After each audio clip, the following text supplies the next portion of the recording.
So when it comes to starting out your memoir, the problem is often that people think too big. What is my memoir about? What happens in chapter 2? What happens in chapter 4? Oh, how do I end my book? I find that the smarter you are, the harder it is to actually start your book because your brain starts going everywhere. So today the task is to think small.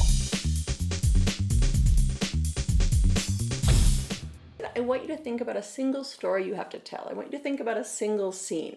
This will help get you started in writing your book. It will help keep your brain focused.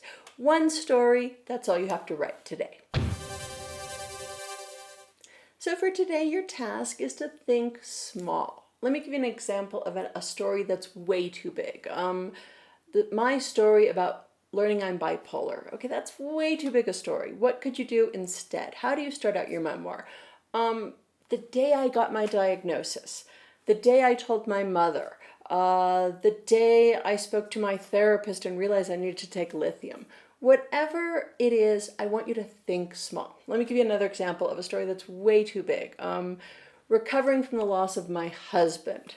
That's too big a story. That's actually a premise for an entire memoir. So for today, I just want you to think of a tiny story that you have to tell. For instance, the day I learned that my husband passed away, the day the police came to my door, the day of his funeral, the first time I went to grief counseling. Any of these things can work. Again, think small. I want a single story, a single scene, and this will really help you get started when it comes to writing your book.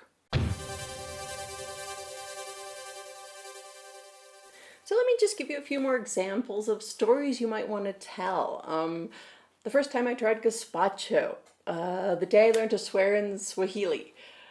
My day of learning to macrame was the last day of my marriage.